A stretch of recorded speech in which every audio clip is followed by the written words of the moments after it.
चलिए बढ़ते हैं आगे और बात करते हैं उस मामले की जिसके बाद हाहाकार मचा हुआ है। उन्नाव गैंगरेप केस की पीड़ित सड़क हादसे का शिकार हो गई है और हादसा इसलिए चर्चा में है क्योंकि जिस ट्रक से टक्कर हुई उसके नंबर प्लेट पर कालिख पुती हुई थी। हादसे में पीड़ित ने 2 करीबियों को गंवा दिया है।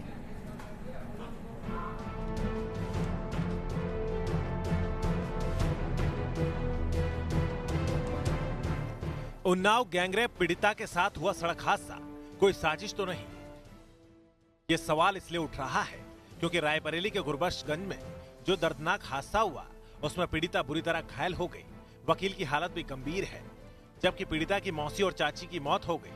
ये मतलब कि साजिश है, साजिश के जरिए ये करवाया गया। इधर की तरफ से आ रहा था, रायबरेली की तरफ। स्विफ्ट डिजायर जो है लालगंज की तरफ से आ रहा है। ट्रक जो है वो होटल के सामने लहराता हुआ पूरी रोड पे लहराता हुआ आया और यही होटल के आगे जो है सामने से टक्कर मारा।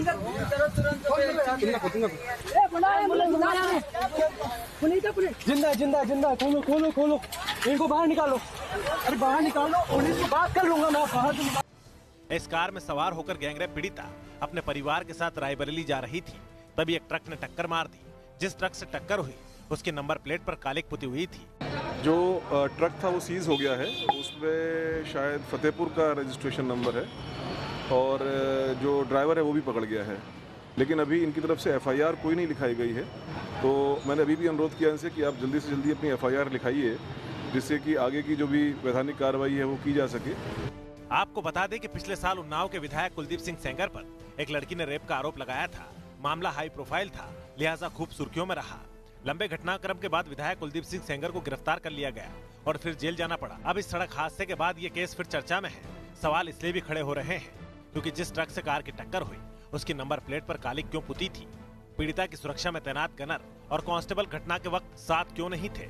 इस घटना के बाद यहाँ पर अगर हम ट्रॉमा सेंटर की बात करें तो समाजवादी पार्टी की तरफ से कुछ नेता यहाँ पर पहुंचे हुए थे, जिसमें सुनील सिंह साजन, उदयवीर सिंह, आनंद भदौरिया शामिल थे। उन्होंने यहाँ पर पीड़ित परिवार से मुलाकात की और मुलाकात के बाद उन्होंने दुर्घटना को लेकर सीबीआई जांच की मांग की है कि आखिर किस तरीके से जिस तरीके से ये घटना हुई है, इस घटना की सीबीआई जांच होनी चाहिए। हालांकि समाजवादी पार्टी ने पीड़ित परिवार को मिलने वाली सुरक्षा पर भी सवाल खड़े किए हैं कि आखिर जिस वक्त यह हादसा हुआ उस वक्त जो सुरक्षा मुहैया कराई जाती थी वो सुरक्षा कर्मी कहां थे? ये हादसा है या फिर कोई साजिश, ये जांच में साफ होगा। लेकिन घटना को लेकर सियासत भी गर्म हो गई है। समाजवादी पार्टी और कांग्रेस नेताओं ने इसे साजिश बताया है। जैसे ये विक्टिम थे और इतने बड़े केस के गवाह थे, जो विक्टिमाइजर्स हैं वो सत्ता पक्ष के जुड़े हुए हैं, आज भी सत्ता पार्टी में हैं। तो हमारा मानना है कि जिस तरह की संदिग्ध परिस्थितियां हैं उसमें इस केस की भी सीबीआई जांच होनी चाहिए। मैं मांग करती हूं कांग्रेस पार्टी की ओर से कि इसकी न्यायिक जांच होनी चाहिए और जल्द से जल्द क्या ये स्वाभाविक एक्सीडेंट था या इसके पीछे कोई बहुत बड़ा षड्यंत्र था, इसकी जांच होनी चाहिए। फिलहाल पीड़िता का लखनऊ के केजीएमयू अस्पताल में इलाज चल रहा है, जहां वो गंभीर हालत में है। रायबरेली से अविनाश सिंह के साथ टीम न्यूज नेशन।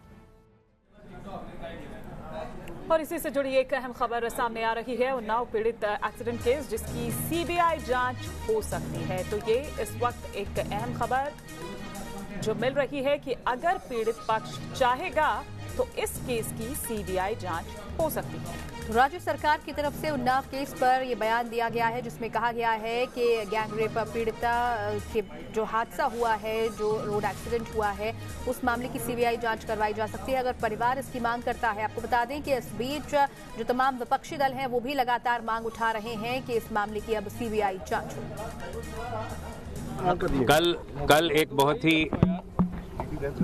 कल एक बहुत ही दुर्भाग्यपूर्ण घटना हुई, जिसमें एक रोड एक्सीडेंट में उन्नाव में जो पिछले वर्ष घटना हुई थी, जो बलात्कार की पीड़िता थी, वो कल अपने परिवार वालों के साथ उन्नाव से रायबरेली जा रही थी और उस कार का एक्सीडेंट हो गया, जिसमें हम लोगों ने ट्रक वालों को भी पकड़ लिया है, उनके ओनर, उनके क्लीनर, उनके ड्राइवर सभी को पकड़ लिया है। प्रथम दृष्टया ये एक एक्सीडेंट का मामला है और बहुत ही बारीकी से पुलिस इस बात की विवेचना कर रही है। आज पोस्टमार्टम हो रहा है, जिसे हम वीडियोग्राफी भी करा रहे हैं। एक पैनल ऑफ डॉक्टर्स उसको पूरा इन्वेस्टिगेट पोस्टमार्टम कर रहा है और साथ ही साथ विवेचना में हमारे पुलिस अधीक्षक और एक टीम हमने गठित किया है, जिसकी पूरी बारीकी से विवेचना की जा रही है। फिर भी हमने देखा कि सुरक्षा में क्या कमी आई। मैं आपको ये बता दूं कि उस पीड़िता के परिवार में हमने 10 पुलिसकर्मी को सुरक्षा के लिए लगाया है। डीजीपी यहाँ पर ये बता रहे थे कि जो सुरक्षा लगाई गई थी उसे लौटा दिया था पीड़िता के परिवार ने। लेकिन अनिल यादव इस वक्त हमारे साथ जुड़ गए हैं और विस्तार से जानकारी के साथ। अनिल, अब सीबीआई जांच की यहाँ पर बात हो रही है, राज्य सरकार की ओर से ये कहा गया है, लेकिन क्या पीड़ित परिवार की ओर से ये मांग की गई है, ये कहा गया है कि इस केस की सीबीआई जांच कराई जाए?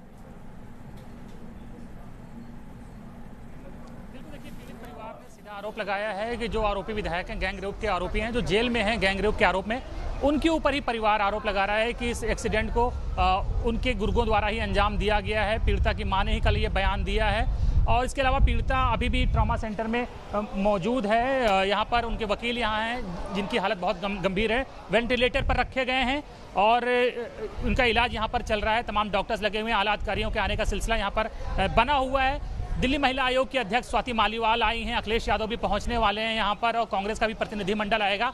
तो जाहिर बात एक बहुत हाई प्रोफाइल मामला है और उतना ही ज़्यादा इसको विपक्ष भी तवज्जो दे रहा है सरकार को घेरने के लिए। डीजीपी ने तो कल ही कह दिया कि ये एक्सीडेंट का मामला है, लेकिन परिवार डीजीपी की थ्योरी को मानने को तैयार नहीं है, क्योंकि जो चीजें हैं वो भी इशारा कर रही है कि नॉर्मल एक्सीडेंट नहीं है।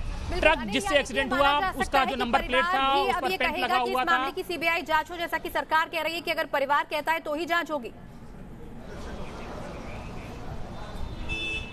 बिल्कुल, परिवार तो पहले दिन से ही डिमांड कर रहा था और इस पूरे जो गैंग रेप है उसकी जांच पहले से सीबीआई कर रही थी। अब एक्सीडेंट की भी सीबीआई जांच की मांग हो रही है। बिल्कुल, परिवार के ऊपर एक दबाव भी है। ये अलग बात है कि बीजेपी विधायक के आरोप लगाने के बाद से ही परिवार पर ये जो तमाम चीजें हैं और हादसे हैं वो हो रहे हैं। फिलहाल शुक्रिया अनिल यादव इससे तमाम जानकारी के लिए। आगे आपसे हम अपडेट्स लेते रहेंगे। इधर उन्नाव की हम लगातार बात कर रहे हैं कि किस तरह से इस पर सियासत भी अब तेज हो गई। बिल्कुल, एसपी सुप्रीमो अखिलेश यादव लखनऊ के ट्रॉमा सेंटर आज जाने वाले हैं और उन्होंने आपको बता दें कि कल ही कहा था कि घायल जो भी हैं उनके इलाज की जिम्मेदारी वो उठाएंगे। और इधर दिल्ली महिला आयोग की अध्यक्ष स्वाति मालीवाल ने भी लखनऊ में पीड़ित से मुलाकात की।